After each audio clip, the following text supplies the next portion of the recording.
Back in 2020, J.R. Smith was the most arrested NBA player in the league, with some of the incidents even being recent, and they could not have been more stupid. His first run-in with the law was back in February of 2007 when he and Carmelo Anthony were in a car crash caused by Smith's reckless driving. Luckily, both ended up okay, but his next time recklessly driving a car ended up deadly. See, just a couple months later in June of 2007, J.R. Smith was driving with 2 passengers when he sped through a stop sign. That's when he ended up crashing into another car, and both him and his friend Andre Bell were thrown through the windshield. Though Smith only ended up with a minor shoulder injury, Bell was hospitalized with a serious head trauma and ended up passing away shortly after. Because of Smith's reckless driving causing Bell's death, Smith was put on trial for vehicular manslaughter, claiming in court that he wishes it was him who was injured instead. To be honest with you, completely honest, right after the accident, me and my mother had this conversation, and I told her I wish it was the shoe was on the other foot. The judge was not impressed at all with his driving record, already having multiple tickets and suspensions to his name. Though he avoided the full charge, he was found guilty in 2009 of reckless driving and was sentenced to prison for 90 days, but was released after only having served 24. The NBA then suspended Smith for 7 games upon his return, citing his driving record as a reason to not let him back immediately, and after looking at it, I can see why. Because Smith had received 5 driving suspensions in just 8 months before the accident. Between January 2006 and the accident in June of 2007, Smith had 27 violations on his record due to his driving habits. Though he expressed remorse for his actions, he went on to receive 2 more speeding tickets and 3 more license suspensions even after the deadly manslaughter incident. Then, keeping on the trend of stupidity, in March of 2011, just 2 years later, he was charged for driving a motor scooter without a license. And it's anyone's guess as to why he didn't pay the $48 fee for the license, but we're pretty sure it wasn't because he was tight on cash, since he was coming off of a $6 million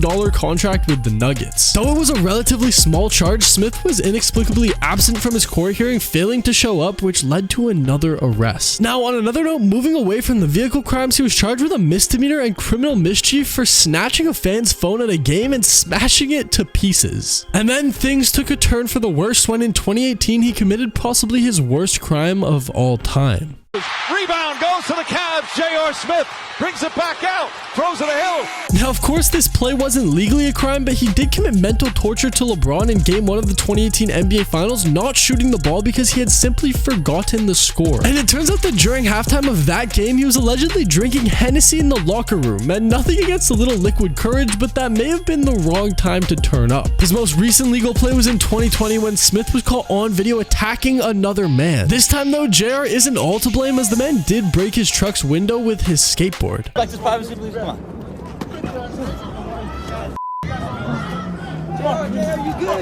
You good. This video was super damning as the man wasn't hitting him back at all, but JR ended up explaining the situation here. So if the footage come out and y'all see it, I chased him down and whooped his ass. He broke my window. This ain't no hate crime. I ain't got no problem with nobody. Ain't got no problem with me. Since his retirement, Smith has been much more low-key, and it seems like he's turned things around. He actually went back to college at North Carolina A&T State to get a degree in liberal studies. And it looks like his shooting actually translated to golf, as he was the school's top athlete of the year in 2021 and 2022 with impressive golf scores and an even more impressive 4.0 GPA. So hopefully he can stay out of trouble now.